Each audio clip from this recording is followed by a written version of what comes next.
हमारा जो कहने का तात्पर्य वो संख्या से नहीं है। बढ़िया है आप गणित लगा के संख्या से कर रहे हो। मान लो आप जिस समय प्राण निकलने का समय है और संख्या आपकी पूरी हो गई पहले, उस समय आपका चिंतन किसी विषय का चल रहा है, स्त्री पुरुष मकान धन कोई वस्तु व्यक्ति स्थान का, तो आपकी सदगति में बाधा हो जाएगी ना। अंतःमति शोगति।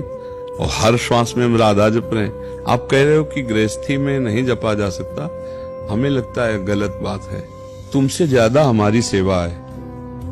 गृहस्थी चैन से 9 से लेकर के 4-5 बजे तक तो सोता होगा, यहाँ 8-9 बजे शयन करते 12:30 बजे जग जाते हैं और दिन में नींद है नहीं, रात दिन अपना कार्य चालू किए हुए हैं। कितना गृहस्थी में 4 लोग होते होंगे ना, यहाँ 40-50 हजार तो सुबह खड़े होते हैं रोड में केवल, और सबसे आंख मिलाना है। इतने दृश्य देखने के बाद एक भी फोटो किसी की नहीं होनी चाहिए।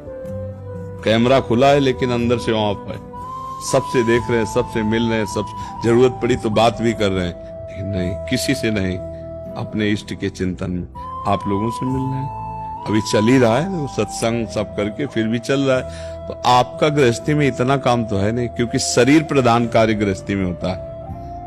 गृहस्थी में शरीर प्रधान। आप ऑफिस भी जाओगे तो बराबर 4 घंटे प्रवचन नहीं देने हैं, 10 मिनट बाद की फिर चुप हो गए तो उस समय चल रहा है राधा राधा राधा। और जब आप ऐसे चलाओगे तो हम जैसे तुमसे बात कर रहे हैं, तुम्हारे दिमाग में भी वही बसा हुआ है, राधा राधा राधा राधा। तो हम जप नहीं रहे लेकिन चल रहा है, जैसे धड़कन चल रही, जैसे श्वासें चल रही, ऐसे नाम चल रहा है। पर इसका अभ्यास किया जाता है। अगर हम ये मान लेंगे कि हम गृहस्थ हैं, हम ऐसा अभ्यास नहीं कर सकते, तो कभी नहीं होगा। ये मान लेंगे कि हम भगवान के अंश हैं, हम सब कुछ कर सकते हैं। जो एक संत कर रहे हैं वही हम गृहस्थी में रह के कर सकते हैं। क्या नहीं होता संत में? क्या संतों का भोजन नहीं बनता? संत कपड़ा नहीं पहनते? क्या संत मकान में नहीं रहते?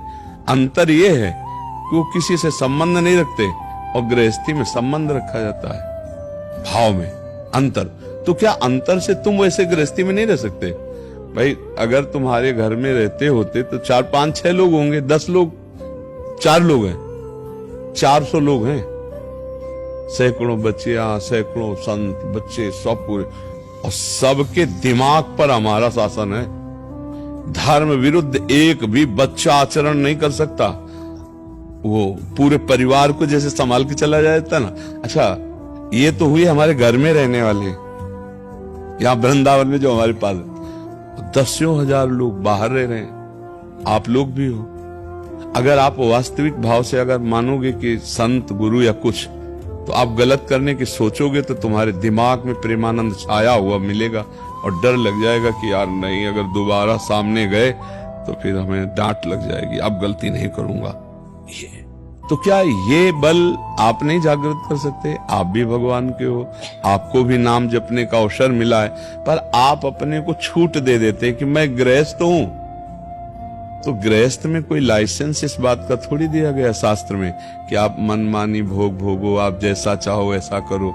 नहीं, चाहे गृहस्थ हो चाहे विरक्त, दोनों को भगवत प्राप्ति करने के लिए मानव देह मिली है। दोनों का ढंग अलग अलग है।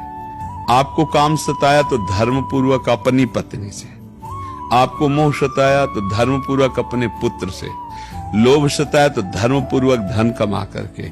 इस तरह से विकारों को हम कब्जे में लेते हैं धर्म की सीमा में, और आगे चलकर निर्विकार हो जाते हैं। और वैरागी